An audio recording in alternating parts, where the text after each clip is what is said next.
GoCast no ar. Hoje para falar sobre a movimentação financeira de uma Copa do Mundo, algumas curiosidades, um dos campeonatos internacionais mais lucrativos e de maior audiência no planeta. Convidamos Daniel Perrone, publicitário, jornalista, para conversar com a gente sobre esse tema super interessante, porque a bola está rolando ainda no Catar e a gente está ligado aqui com o nosso GoCast. Eu sou a jornalista Duda Strebe, está começando agora o GoCast, o podcast da GoManage, que fala de futebol de um jeito diferente. Já se inscreveu no nosso canal? Estamos no YouTube como GoCast GoManage. Toda terça tem um episódio novinho para você. Se inscreve, acompanhe nosso trabalho. Estamos também nas principais plataformas de áudio. Deixa eu chamar meu time, depois aí de uma Copa do Mundo que mexeu com o coração de todo mundo, com o coração dos brasileiros, onde está Luiz Henrique Nunes, presidente da GoManage, Norton Capel, jornalista, a direção é do José Pedro Villa-Lobos. E antes de eu chamar aqui o Daniel para a gente dar esse start, eu preciso saber se vocês estão bem. Tá tudo bem aí depois da eliminação do Brasil e de tanta coisa que aconteceu nessa Copa do Mundo? E estamos apenas chegando às semifinais, meninos. Tudo bem com vocês? Tudo ótimo, Duda, tudo ótimo, Norton, tudo ótimo, Daniel, tudo tranquilo, né? Você sabe, eu torci para a seleção brasileira na Copa, né? E fiquei chateado com a desclassificação, mas o meu chateado com a desclassificação do Brasil na Copa durou, assim, 10 minutos, né? A minha chateação com o Internacional, por exemplo, de 2005, não passou ainda, de 2020, ainda não. Ainda estou chateadíssimo com o Campeonato Brasileiro que se encerrou agora, mais um vice-campeonato, e a da Seleção Brasileira já passou. Estou preocupado agora que eu vou perder a minha aposta para o Norton Capel. Para eu não perder a aposta para o Norton, a final tem que ser Croácia e Marrocos, e é para isso que eu estou torcendo agora. Mas, Luiz e Daniel, Duda, seria lindo uma final Marrocos e Croácia. Por mais que eu tenha apostado na final desde lá de novembro entre França e Argentina, seria para o Mundial, para o futebol, uma final histórica, Croácia e Marrocos. Eu prefiro dividir a conta contigo e a final, Luiz, ser Marrocos e Croácia. Acho que não vai acontecer, mas se acontecer vai ser maravilhoso. Eu sofri muito com a eliminação da Holanda, mas vamos em frente, bola para frente, e Daniel aí, vamos bater um papo muito legal aí sobre a Copa do Mundo e o que vem pela frente ainda. Até porque a gente está louco para levantar a bola para o Daniel, que é um conhecedor do assunto, né? Apaixonado por futebol, que nem a gente aqui. Agora, Daniel, eu tive a impressão, olhando essa Copa do Mundo, que a gente entrou empolgado com o Brasil e, de repente, a gente foi vendo o quanto a gente estava abaixo do nível das seleções. A gente teve jogos maravilhosos, fantásticos mesmo, e a gente viu que o Brasil deixou a desejar de fato. Qual é a tua impressão da Copa até o momento? O que tu nos traz aí desse sentimento dos brazucas aqui que eu compartilho com você? Oi, Duda, oi, Norton, Luiz. Em primeiro lugar, queria agradecer pelo convite, tá? Falar que eu estou muito contente de falar de Copa do Mundo. É um assunto que, apesar de eu não dominar, mas assim, eu domino muito mais o futebol nacional, né? O futebol brasileiro. Mas tive muito preparado para essa Copa aí, viu? Porque desde o começo essa Copa se mostrou diferente de todas as outras que a gente já viu. Desde 1930 até hoje, essa é a Copa mais desafiadora em termos financeiros, a gente vai falar um pouquinho mais para frente, tá? Em termos de audiência, tá? Mas, assim, respondendo a tua pergunta sobre o sentimento brasileiro nessa Copa do Mundo, olha, o Brasil, eu acho que o brasileiro ele sofre o mesmo que torcedores como o torcedor do São Paulo, na qual eu faço parte, torcedores como o Internacional, né, que alguns fazem parte também, que é o o excesso de expectativa e depois a frustração. O que eu falo que é excesso de expectativa? A gente teve um elenco de jogadores que estão nos maiores clubes do mundo, né? Então, assim, e não só estão nos melhores clubes do mundo, eles também eram protagonistas dos seus clubes. Então, você tem um Neymar, que é um dos protagonistas do PSG, você tem o Casemiro, um dos protagonistas do Manchester United, você tem até o Antony, que é a reserva, que é protagonista também do United, você tem o Vinícius Júnior, que é protagonista do Real Madrid, você tem o Rafinha, você tem vários jogadores que são protagonistas dos seus clubes. Então isso gerou uma expectativa muito alta, né? Mas, mais uma vez, o Brasil falhou, na minha opinião, coletivamente, não mostrou a densidade coletiva que deveria ter. E aí, no caso, você tem alguns fatores aí. Um dos fatores, e não é desculpa, é um fator, tá? Porque isso vai para todos, é o pequeno tempo de preparação em relação às outras Copas. Nas outras Copas você tinha no mínimo aí 2 meses entre a convocação e o primeiro jogo, tá? Teve Copas de até 3 meses. Nesse caso, que foi uma Copa totalmente atípica, a gente vai falar isso um pouquinho mais para frente, a Copa, como ela foi realizada, ela está sendo ainda, né, realizada no final do ano, ela apertou ainda mais a tabela, né, o calendário dos clubes. E no caso do Brasil, a gente teve, assim como todos os outros clubes, a gente teve apenas um mês assim, é um mês, eu digo, um mês bruto, não é nem um mês líquido de preparação. O mês bruto, chegada na Itália, treinos, né, no CT da Juventus, a ida para o Catar, o primeiro jogo, isso foi um tempo relativamente pequeno, não só para o Brasil, como outras seleções. O problema é que o Brasil vem sofrendo, e a gente vai falar isso, caso vocês queiram levantar essa lebre também, vem sofrendo taticamente. Essa Copa eu considero uma Copa tática, exclusivamente tática. Todo mundo fala, não, mas poxa, vá, Perrone, que é tático. Hoje em dia o futebol é tático. Sim, hoje em dia o futebol é muito mais tático do que individual. Porém, essa Copa do Catar, ela exprime, assim, quase na sua totalidade. Você tem poucos relances de individualidade.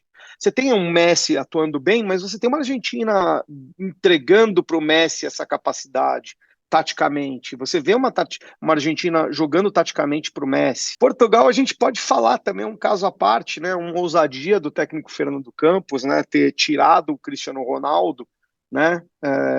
Mas a ousadia dele na primeira partida do mata-mata virou burrice nas quartas de final, né?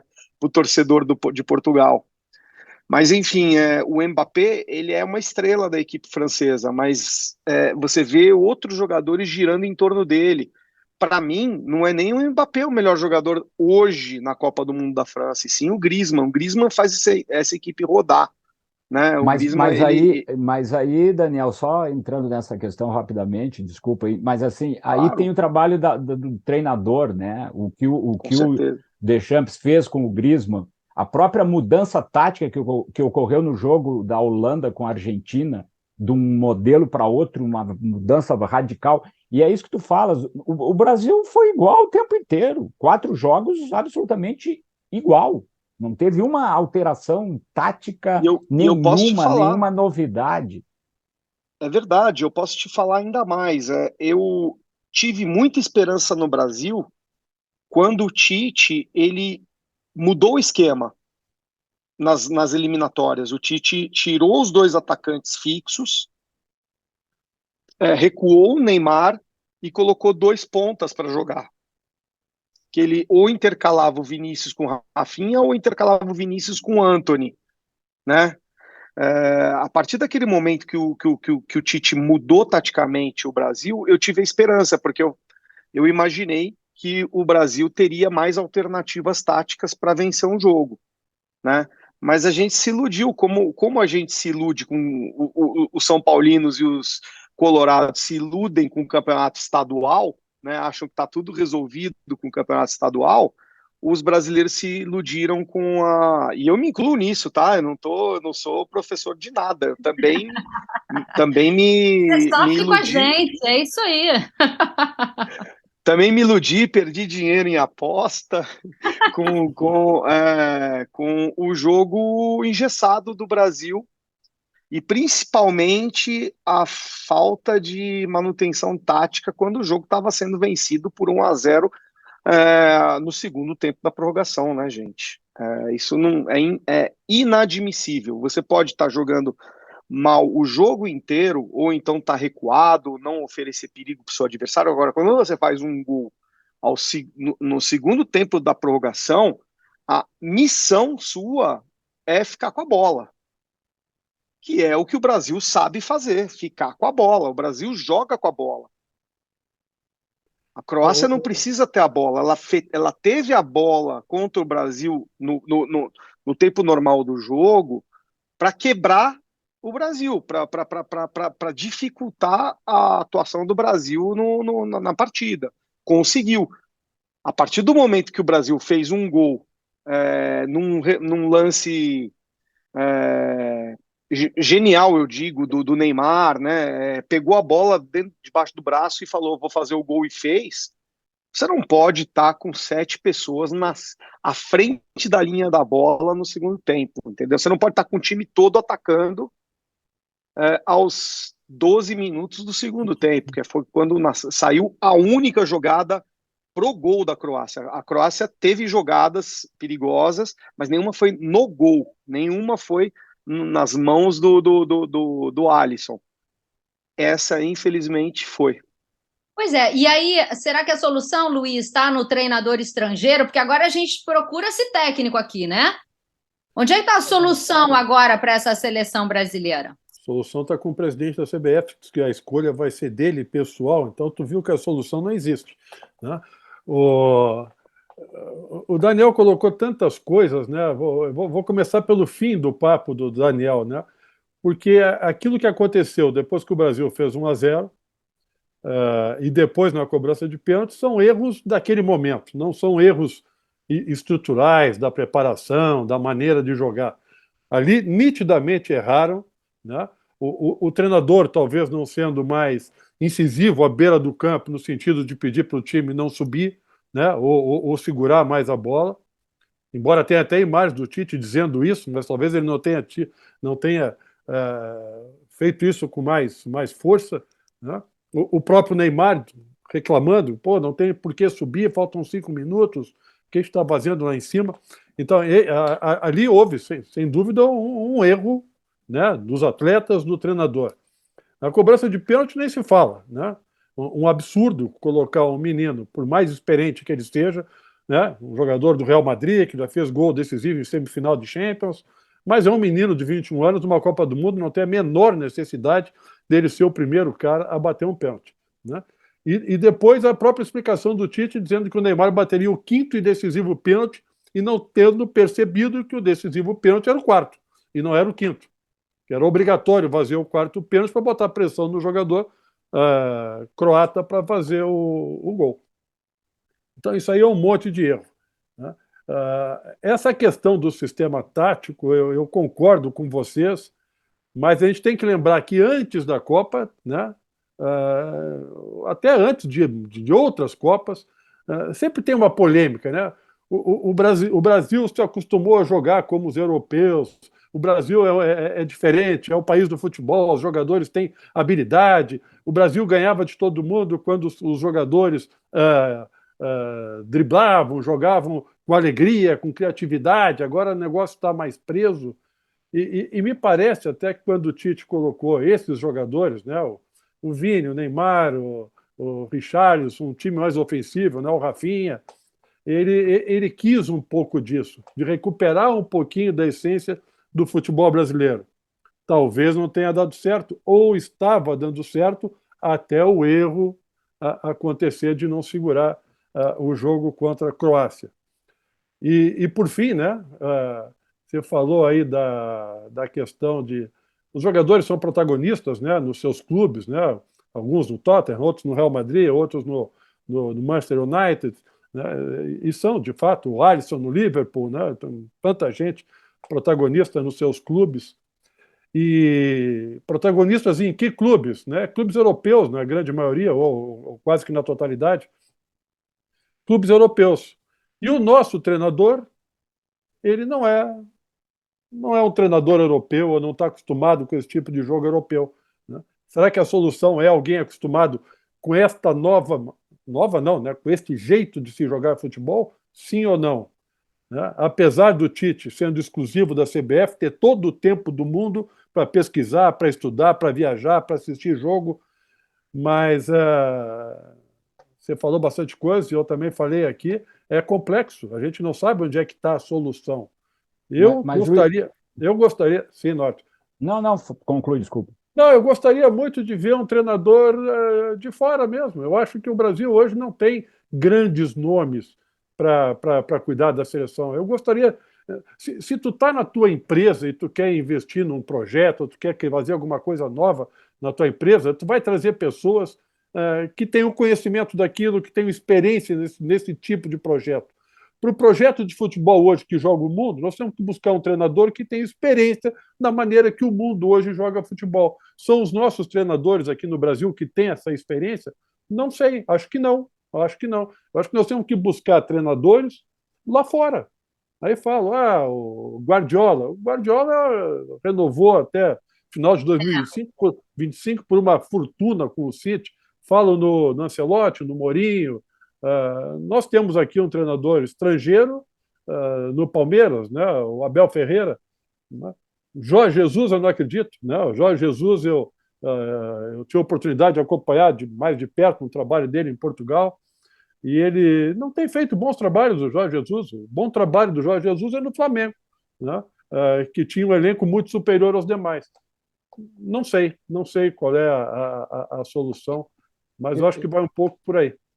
Não, eu só queria colocar essa questão aí rapidamente, é que eu também acho que o fato do treinador ir ver jogos, ir acompanhar, não significa nada, na minha opinião. Ele tem que ter essa vivência de campeonatos europeus, ele tem que ter jogado campeonatos europeus, ele tem que passar essa evolução tática, porque só para concluir aqui o meu raciocínio, se fala muito hoje dessa questão da habilidade de jogador, mas a habilidade do jogador brasileiro em espaços reduzidos, em evolução tática, em um futebol tão rápido como é hoje, perdeu a diferença. Não é mais um diferencial tão grande. Continua sendo, tanto é que os europeus vêm aqui e compram as nossas principais estrelas técnicas. Mas a diferença técnica hoje, ela diminuiu muito. Então, se o time taticamente não tiver alternativas, novidades, mudanças durante uma partida, só a técnica, na minha opinião, não resolve. E o Brasil vai continuar sofrendo muito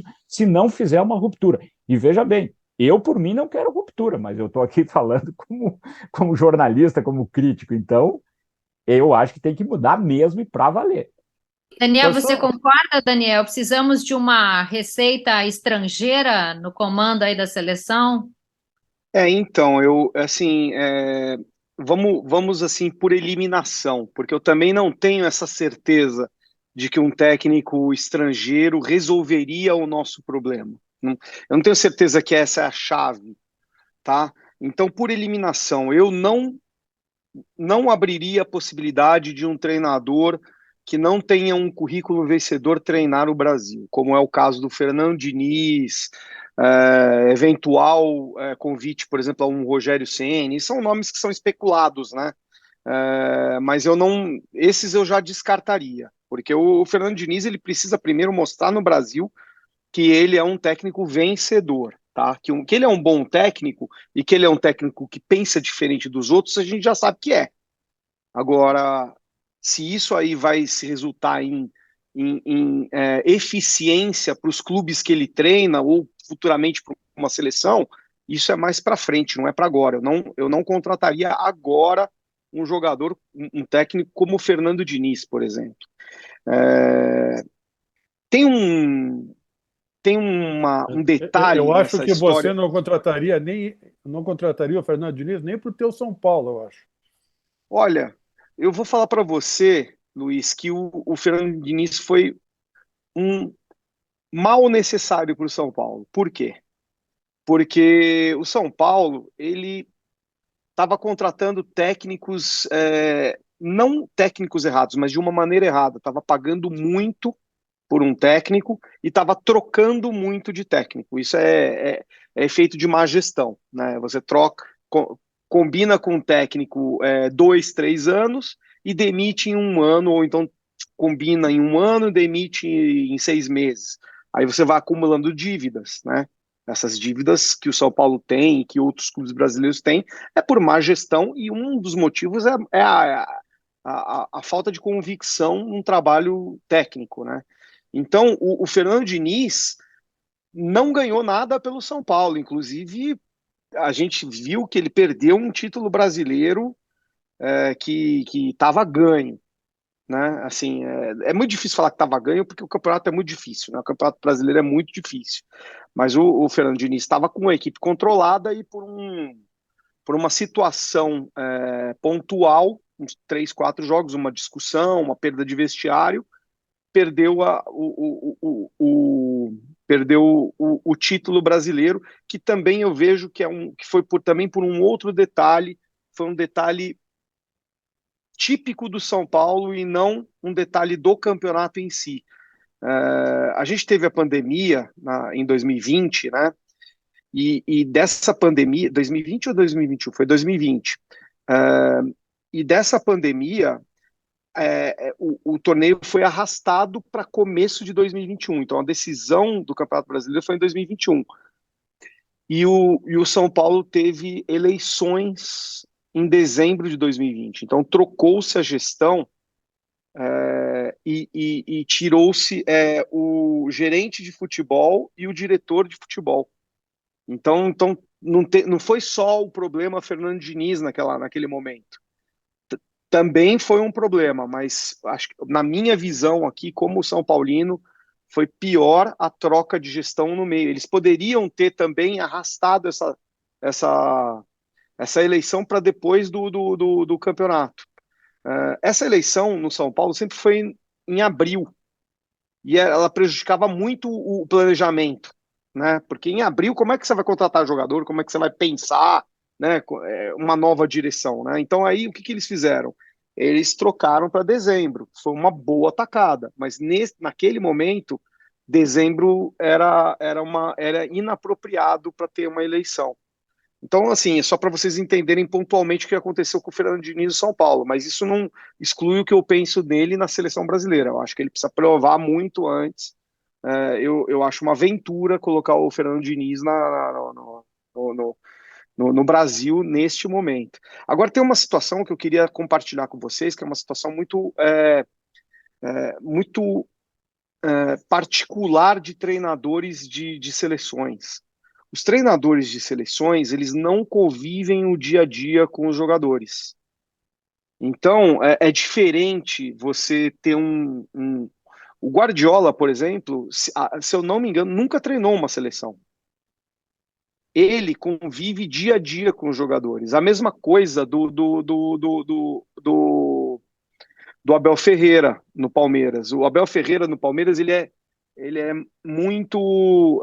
Ele depende muito do dia a dia, aquela coisa de você cheirar a grama, entendeu? Exatamente. Então, você tem dois tipos diferentes de treinadores. Você tem o treinador que ele é um planejador, e você tem um treinador que é realmente um treineiro, que a gente chama de treineiro, que ele treina todo dia a sua equipe. Ele tem a equipe na mão, ele tem o conjunto na mão. Então, antes da gente pensar sobre um nome, na minha visão, antes de pensar em Mourinho ou em Guardiola, é até interessante ter um treinador europeu, mas eu acho que antes você tem que pensar, esse técnico, ele se encaixaria num sistema de seleção? Porque o sistema de seleção é assim, é você pegar os jogadores, reunir em data FIFA sair, se reunir em data FIFA, sair, se reunir para um torneio, como se fosse uma Copa América, sair, entendeu? Então ele esse treinador é um pouco diferente do treinador do dia a dia, da forma como eu penso. Mas, Daniel, Complexo.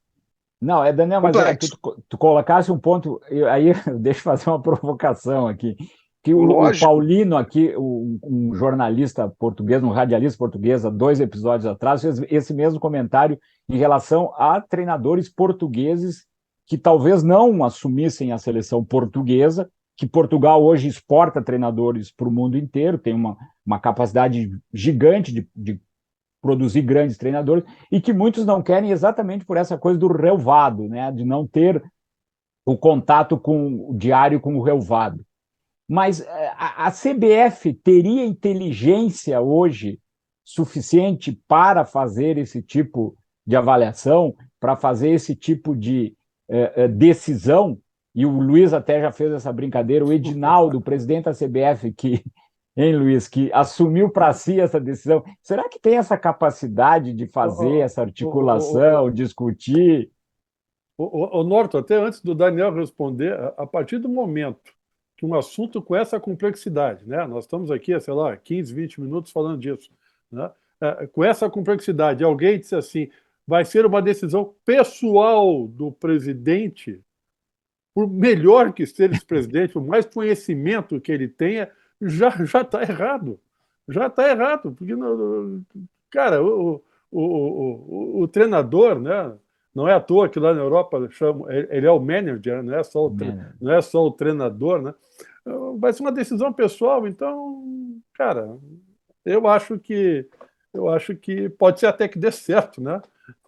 Mas às vezes, não é algo planejado nem estruturado e nem não é o processo certo. O que o Daniel está falando aqui, e certamente vai falar agora, isso é uma questão de estudar, de planejar o que nós queremos, qual é o perfil, qual é a safra de jogadores que nós temos, qual é o estilo de jogo do futebol brasileiro, qual é o estilo de jogo lá fora, né?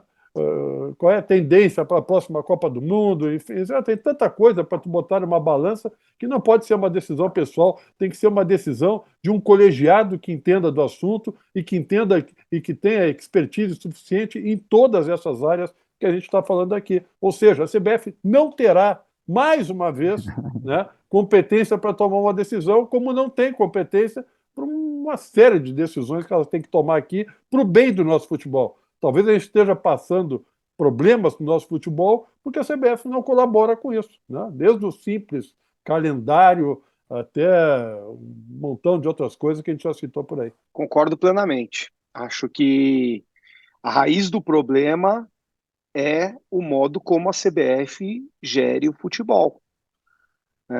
Não tenha dúvida que os insucessos do Brasil, eles são muito mais uma questão de gestão do que uma questão de dentro de campo.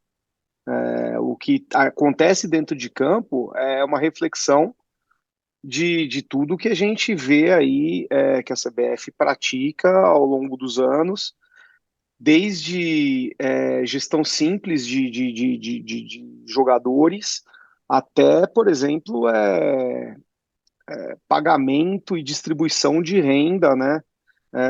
Dos direitos televisivos do campeonato no mundo, etc.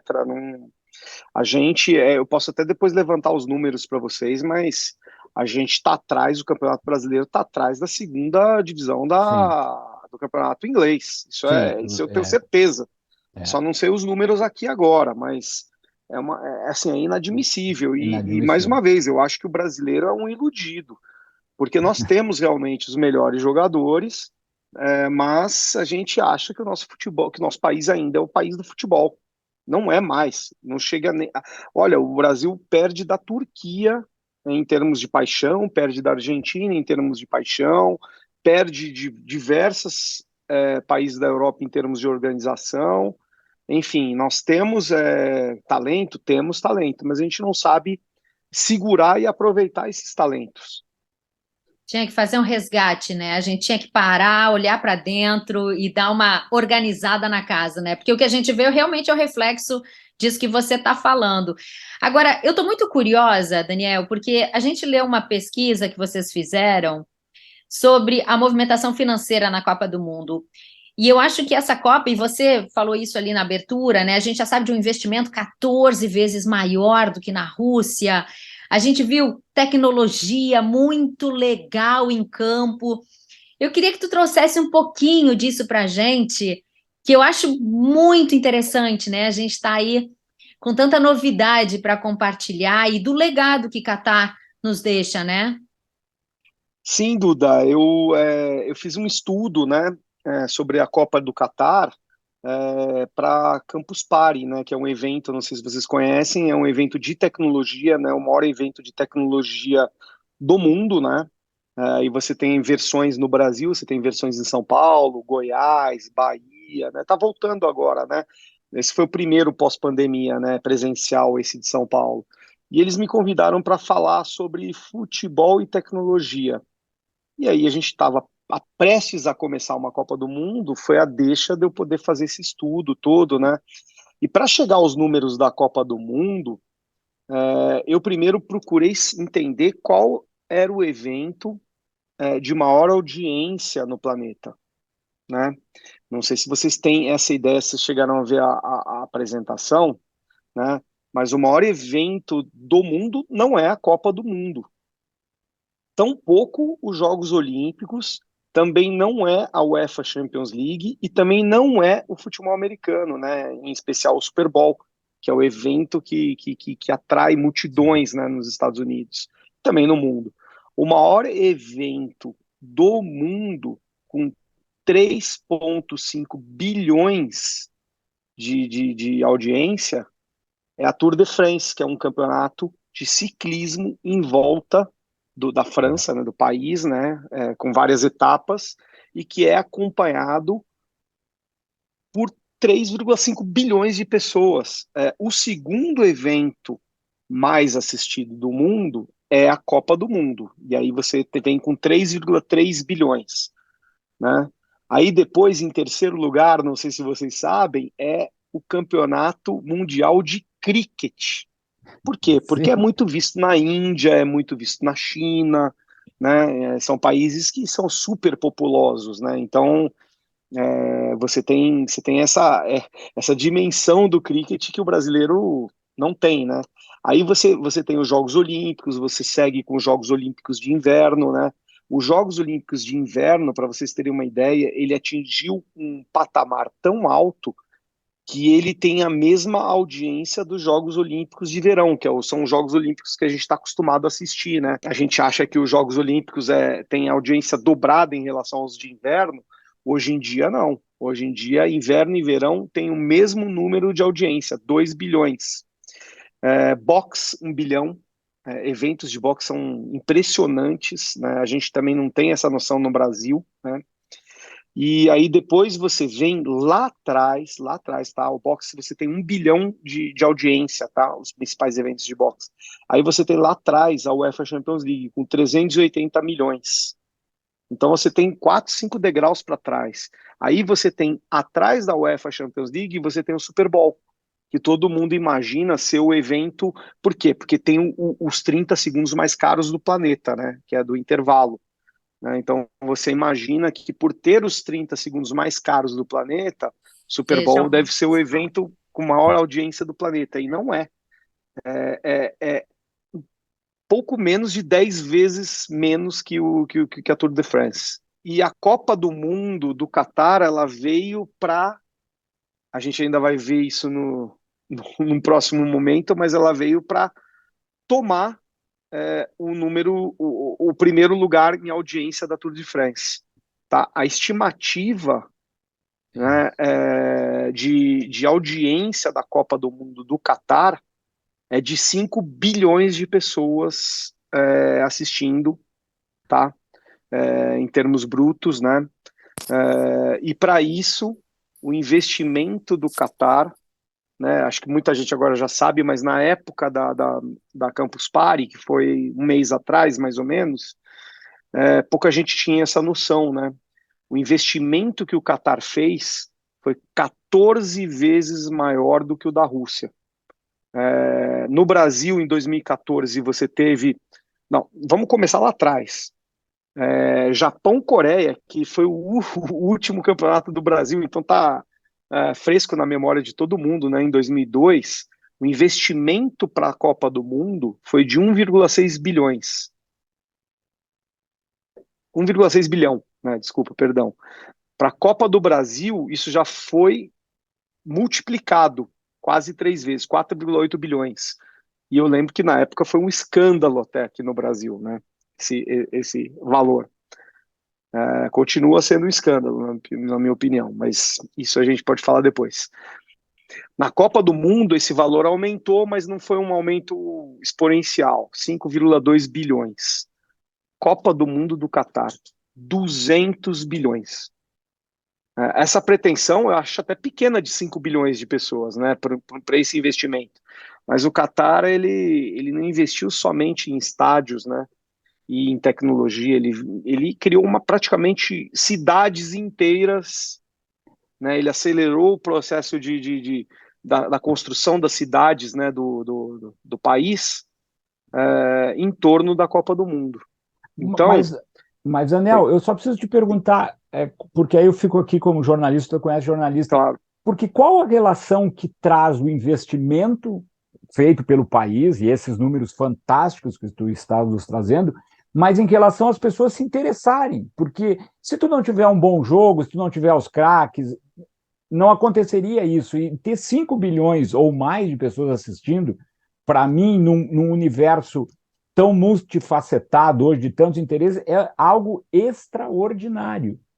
O futebol continua sendo mágico e apaixonante cada vez mais, é isso? Sim.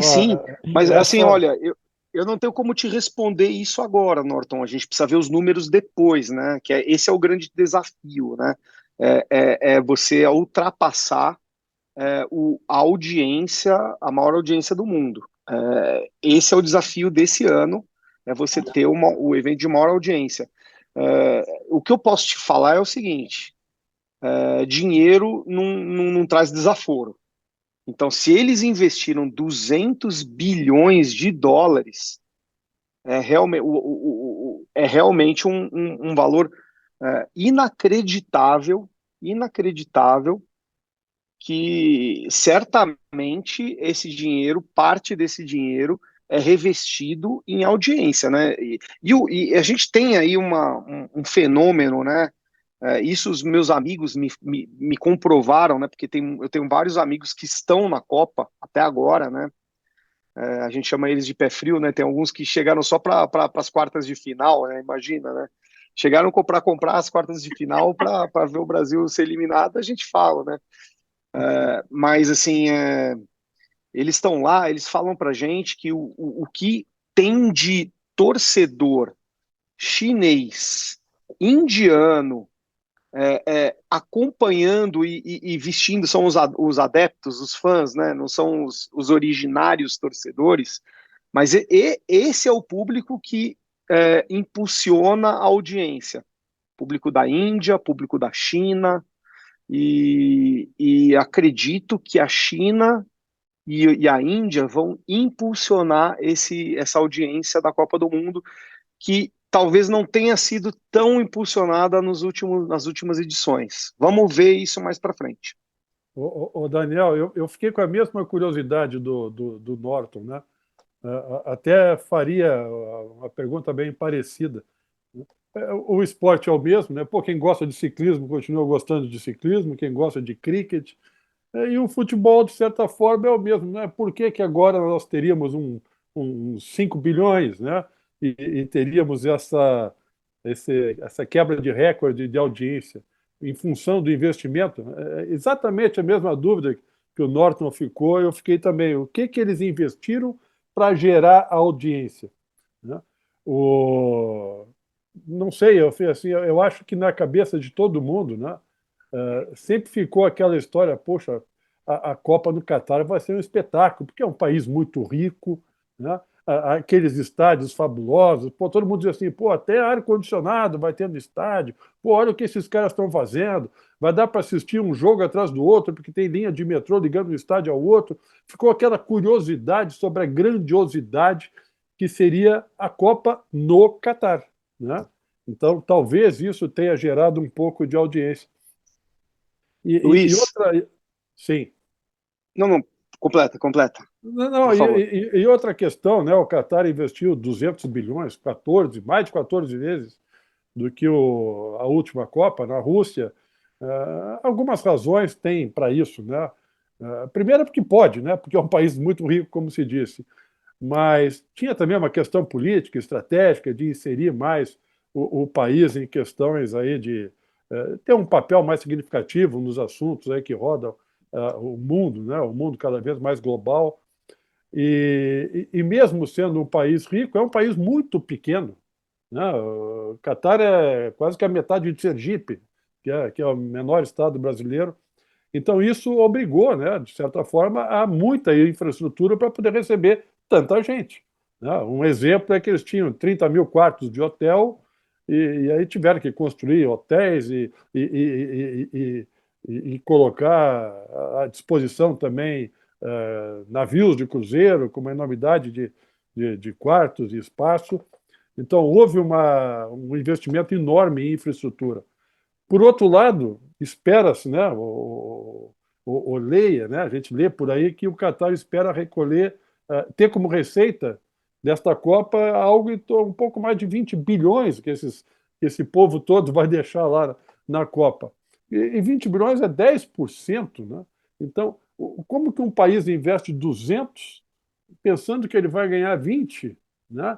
E qual o legado, né, além da infraestrutura, né? Qual o legado para o Catar, né? Um investimento tão alto, né? O Brasil tinha expectativa de melhorar a nossa infraestrutura, na Rússia também, em outros países também, mas o Catar tinha essa necessidade, né? O que será da vida do Catar depois da Copa? É, Eu concordo com você, mas eu levanto uma questão. Vamos voltar para 2002, quando a gente ganhou a nossa última Copa no Japão. Eu tenho certeza que muito pouca gente tinha pretensão, naquela época, em 2002, de ir fazer turismo no Catar. Quando que a gente pensaria que a gente inseria o Catar, Dubai, os Emirados como ponte de turismo da nossa vida, né?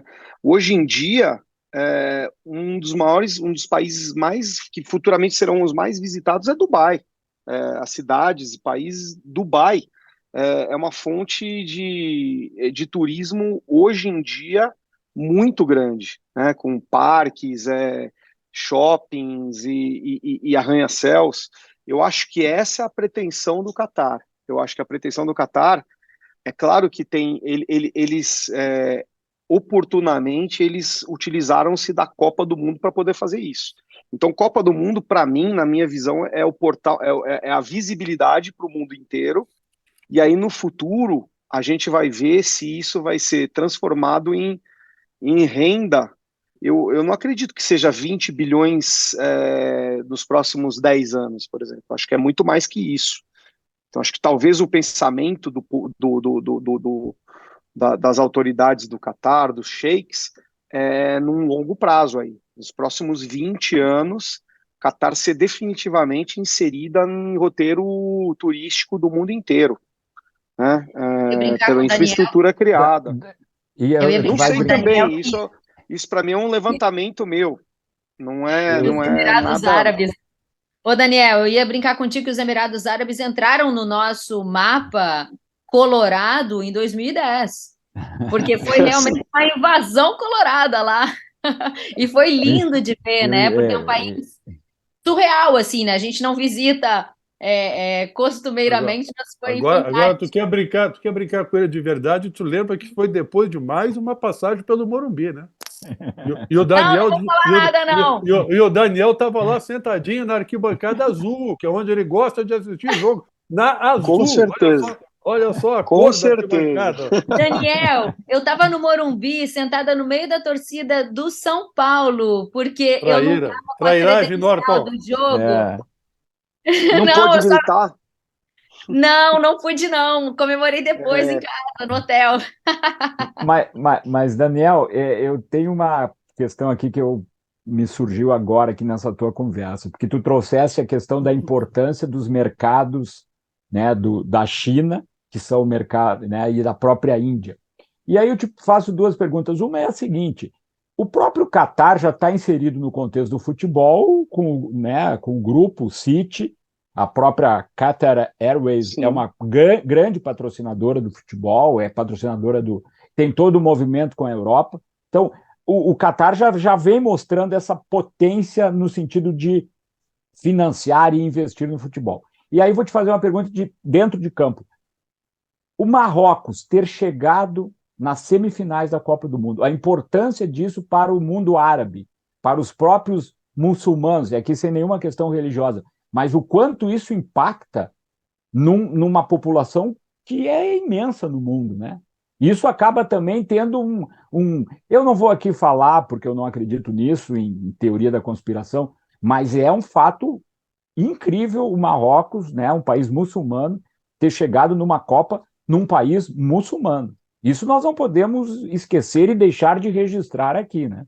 Com certeza. Tu não é da teoria da conspiração, mas o capitão da seleção portuguesa, o Pepe, né, ele deu uma declaração dizendo: olha, eles, não sei quem é eles, nem quero saber, né, farão o Marrocos ser campeão. Eu ouvi o Pepe, ele falou da Argentina, que era uma coisa da Argentina, não? Eu não entendi mal. Por conta do juiz, né? Do O juiz, juiz do que juiz. apitou a Isso, partida era um juiz isso. argentino. Aí ele tá certo, porque eu acho que com tanto árbitro para apitar o jogo, você vai escolher um argentino ou um francês, ou um marroquino, ou um croata para apitar uma semifinal, uma quarta de final. Não dá, né? Depois de dois, por exemplo, você tem revelado que a Argentina está na semifinal, que a Croácia está na semifinal. Você não pode colocar um árbitro argentino, você tem que trocar esse árbitro, né? E no nosso jogo, o VAR era um holandês. Pois é, então, eu acho bem estranho mesmo. Aliás, eu Mas amei assim, Aliás, mas deixa esse agora, VAR já que rapidinho, gente. deixa eu falar, no jogo da Holanda o juiz era espanhol, amigo do Messi, não deu um amarelo escandaloso pro Messi. Já que todos E o estamos nosso chorando árbitro, aqui, eu vou chorar o Não, também. nosso árbitro não, brasileiro está ouvindo até agora, né, gente? Então, assim, vamos combinar que ninguém ficou satisfeito, não, viu? agora, Duda, deixa eu te falar, eu tive no Catar em 2011, sabia? Não foi Não por sabia. conta do Colorado, não foi por conta do São Paulo, mas eu cobri a final do Mundial de Clubes entre o Santos e o Barcelona. Show. E, e no Japão, né? Mas a parada nossa foi no Catar. A gente foi via Catar. Aí eu fui cobrir o campeonato. Aliás, os santistas me odeiam porque eu cobri os dois jogos que o Santos perdeu, assim, do Barcelona. O Santos perdeu de 4-0 do Barcelona em 2011. Em 2013 eu fui cobrir também Santos e Barcelona lá em Barcelona, que era a troca do Neymar, né? E o Barcelona meteu 8 no Santos, né? Então tá comigo em campo, tá 12-0 pro Barcelona. Daniel, você pode Meu assistir aos Deus, jogos do Grêmio, por favor? Que é sacanagem. complicado. mas ele assiste os do Corinthians, com certeza. Né? Não, não, os do Corinthians eu não consigo assistir, não. É só se for Não, contra o São Paulo. pelo menos contra o São Paulo. Né? Mas no Catar, aí na volta, né? Aí depois eu dei uma volta, né? Aproveitei que era fim de ano, né? Peguei umas férias, né? Ainda estava na Globo nessa época, né? E fui, fiquei um tempinho na Tailândia, um tempinho em Singapura para conhecer, e na volta eu parei no Catar. Duas impressões. A primeira impressão, naquela época, 2011, Catar era chato para burro. Era assim, sabe? Não tinha nada para fazer. Eram uns prédios, era o Silk, né, que eram as lojas, e nada mais, e muito calor. Não tinha atração lá. Você chegava no hotel, eu fiquei 2 noites, né? 3 dias. Não tinha não tinha concierge, nem brochura porque não tinha atração. Então, hoje em dia, com certeza, lá deve ter muito mais coisa para você fazer depois da Copa do Mundo, né? Visitas, passeios, acho que é esse o caminho. E segundo, o que eu lembro que daí é uma outra questão, que é a questão da bebida na Copa do Mundo, né? Que eles conseguiram travar um patrocinador master da FIFA, né? Eu lembro que eu comprei vários saquês no Japão, comprei bebida de Singapura, típica, comprei bebida da Tailândia. Assim que eu cheguei no Catar, vasculharam toda a minha mala, pegaram todas as bebidas.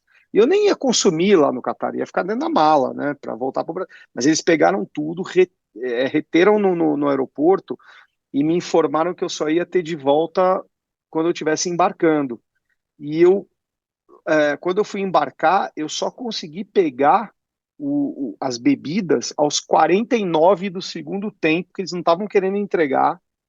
E graças a Deus, eu tive um amigo meu que estava segurando a porta do avião para poder, voltando correndo, para poder voltar com todas as bebidas que eu tinha comprado, viu? Porque lá também é coisa séria essa história de É. bebidas lá, viu? Eles têm um rigor, né, muito forte. Nos Emirados Árabes, quando nós chegamos para cobrir o internacional, eu me lembro que a nossa equipe também foi barrada. Pegaram nossos equipamentos e vasculharam os nossos equipamentos. Nós ficamos no aeroporto muito tempo até a liberação. Foi bem chato, né? Porque tu chega com aquela expectativa e de repente Exato. você já tem um obstáculo ali na chegada. Mas é uma baita. Eles constroem tudo muito rápido, muito fácil. Certamente hoje tem mais atrações, né? Imagino. Com certeza. Eu já vi meus amigos indo tudo nos passeios do deserto. Agora que eles não podem fazer mais nada, né? Que barato. Agora vem cá, gente. Tem VAR mais incrível do que o da Copa do Mundo, que é rapidinho. Não tem aquele chororô todo, meu Deus, que o árbitro vai e o árbitro volta e olha de novo e fica aquele chororô. Gente, o VAR funciona. Não sei se está certo ou errado, mas ele é rápido na Copa do Mundo. Mas eu acho que é isso que está nesse contexto de interesse das pessoas em ver esse tipo de coisa. Isso é evolução, né? Isso é tecnologia, né, Daniel? Isso é novidade. Isso é a modernização do futebol. É isso que o futebol precisa. Eu gosto do futebol, mas ele precisa cada vez estar conectado no novo mundo. Eu acho fantástico o que está acontecendo. Acho mesmo. Gosto muito Para ser também, cada vez mais porque justo também. porque essa tecnologia que foi empregada agora na Copa do Mundo, que a gente vai sentir muita falta, viu? Porque depois vai vir campeonato gaúcho, campeonato brasileiro, campeonato paulista. Nós vamos sentir falta disso, né? Mas ela é uma tecnologia que não dá espaço para interpretação, Exato. entendeu? Então, isso, teve aquele lance do gol do Japão, Do se eu não me Japão. engano, contra a Espanha, né? A Alemanha. Não, Contra a Alemanha. foi. Não, Foi não, contra a Espanha? foi contra a Espanha. Foi contra a Norton Espanha ficou na bronca. que eliminou a Que, Alemanha, sim, sim, que sim. ele gerou muita discussão. Acho que foi o que mais gerou discussão. Talvez não gerou mais do que o primeiro gol do Equador que foi impedido. Foi logo no começo da Copa do Mundo, aos 12 minutos, né? Isso, O Equador fez um gol e o impedimento foi na origem da jogada, né? Não foi isso. no cabeceio, né? Do jogador. Mas foi muito rápido, como você disse, Duda, foi muito rápido e o lance, assim, eu trouxe também, isso também já agora é bastante difundido nos canais de jornalismo, mas eu trouxe isso para Campus Party, né? São 12 câmeras instaladas em cada estádio, 12 câmeras que mapeiam o campo inteiro, né? É, 29 pontos em cada jogador que mandam as instruções para a inteligência artificial. Inteligência artificial é, é, ele é controle, processo, histórico e avaliação. É isso que é inteligência artificial. Então, quando você tem histórico, você vai acumulando o histórico dos jogadores, desses 29 pontos durante o jogo todo, no espaço, você vai adquirindo cada vez mais expertise artificial para poder tomar a decisão cada vez mais rápido, né? E eu acho muito interessante esse congelamento de imagem azul, porque ele também ele me remete ao vôlei, ao tênis, entendeu? E no tênis é assim também, a bola foi para a linha, a bola saiu da linha, a bola tocou na linha, né?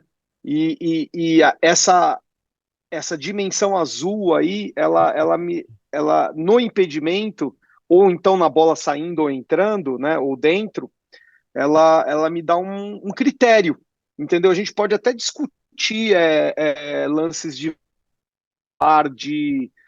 interpretação de pênalti, mas esse tipo eu acho muito difícil a discussão, porque ela é parte de um critério que é um critério de tecnologia artificial. Como é que você vai discutir isso?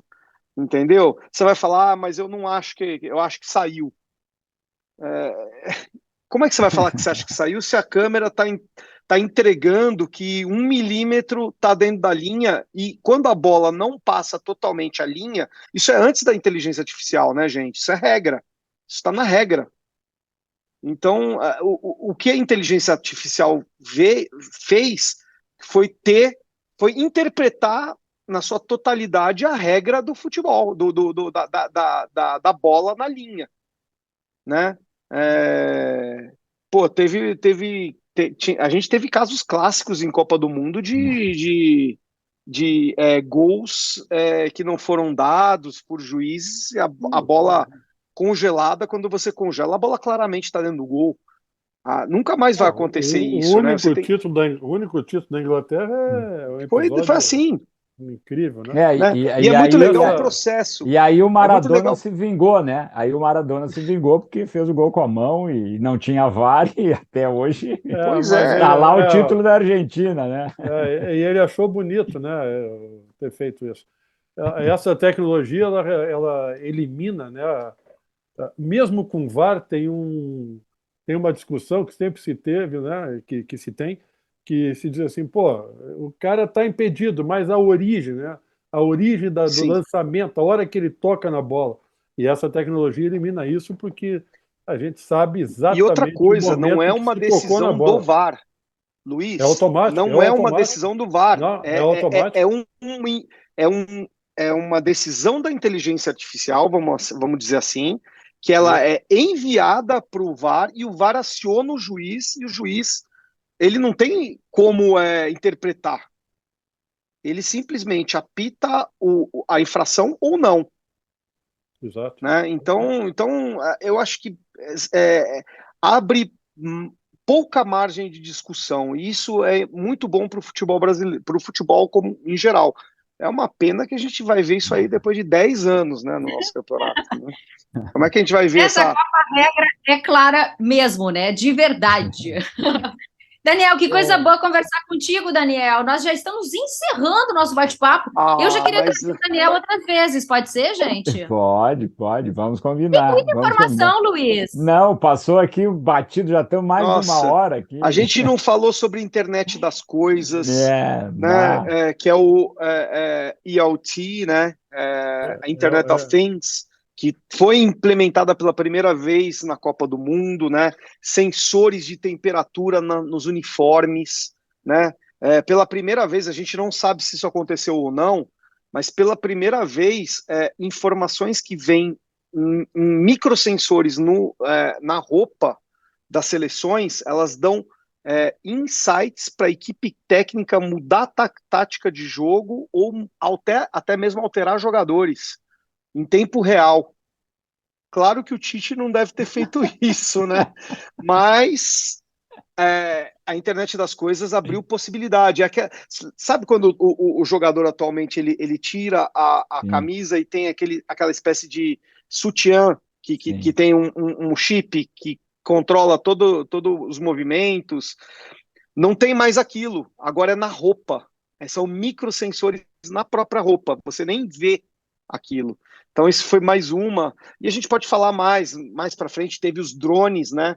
Que não teve tanto acionamento que a gente saiba, mas a Copa do Mundo dessa vez, o Qatar, me desculpem se eu estou alongando muito, tá? Mas o Qatar, ele fechou parceria com uma empresa americana de drones guardiãos, que além do drone vigiar os estádios, eles caçam os drones inimigos, né? Por aquela tensão de estar no Oriente Médio e também pela popularização dos drones, né, no mundo, a chance de terem drones caçados na Copa do Mundo, que a gente não viu, é muito grande. Então, é uma tecnologia que visa aí a proteção das pessoas da Copa do Mundo. Outra novidade do Catar. São novidades menos faladas, né, mas que também aconteceram. É tanta tecnologia, é tanto guardião, A gente espião, fala 200 milhões, drone 200 bilhões, inimigo, é isso, né? Inteligência 200 bilhões é artificial, isso, gente. O Norton, o Duda, como é que se bate um pênalti com uma confusão dessa? Né? Eu ia morrer de medo de bater um pênalti com todo Eu ia isso bater no meio do gol. Né? Eu ia bater no meio do gol. Como os croatas fizeram. Boa, Como os Daniel. croatas fizeram.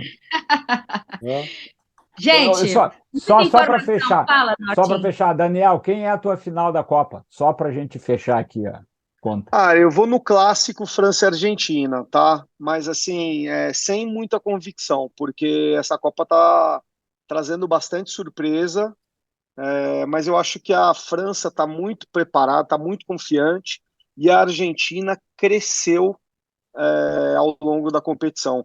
E eu sempre falo que Copa do Mundo, o tiro curto, é a equipe que encaixa melhor durante os jogos.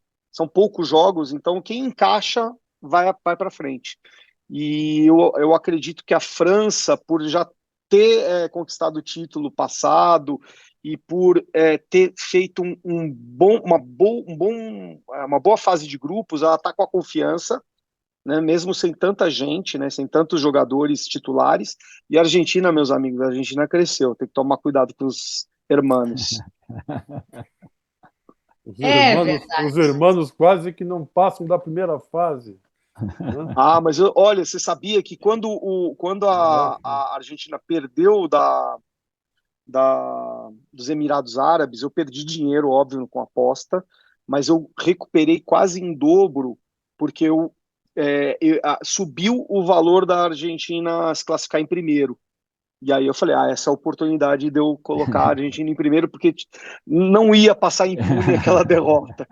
Aí eu consegui recuperar com vantagem o valor que eu perdi na Argentina. Perdi tudo no Brasil, né? Mas... Eu perdi tudo no Brasil também, Daniel. Tô contigo, mas importante que a gente está aqui nessa vibe super legal. Vou agradecer a tua participação. Olha, a gente podia discutir aqui, muitas coisas legais ainda. Então, Norton, anota esse nome aí, para a gente chamar. E me chamem em Campeonato Brasileiro, viu? Me chamem em Campeonato Brasileiro, porque eu tô no Brasil e tô na Arena do Grêmio assistindo, viu? Pelo amor de Deus, contamos contigo na Arena.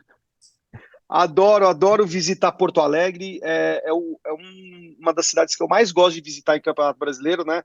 Um dos trabalhos que eu faço, só para finalizar para vocês, no meu Instagram, não é só reportar sobre o São Paulo, mas sim mostrar um lifestyle para o torcedor do São Paulo que quer, além de curtir um jogo fora de casa, quer conhecer uma cidade nova, um estado novo, sabe? Ir para Goiânia é muito legal, ir para Porto Alegre é muito legal, ir para Recife é muito legal, e você pode conciliar o jogo com gastronomia, com turismo, enfim. O torcedor ele não precisa só ir para lá para assistir o jogo e voltar. Ele pode curtir um fim de semana bacana, e é isso que eu procuro passar para os meus seguidores. Muito bem, estamos te esperando, então, em Porto Alegre, para um chimarrão ou para uma janta, um brinde com o Golcast. Tá bom, Daniel? Muito obrigada. Ou para uma final de Libertadores, né, Duda? Eu prefiro, inclusive. Com certeza. Vai demorar, viu? Tanto para São Paulinos como para Colorados, mas... Esperança é a última que morre, né? Exato. É isso! Farei questão de estar Expectativa ali aquela, no Daniel. Libertadores. Legal, gente. Esse é o nosso GolCast, o podcast da GolManage, que fala de futebol de um jeito diferente. Já se inscreveu no nosso canal? A gente tem sempre bate-papo muito bacana por aqui. Estamos nas principais plataformas de áudio e também no YouTube, como GolCast GolManage. Nos segue lá e acompanha nosso trabalho. Beijo, a gente se vê.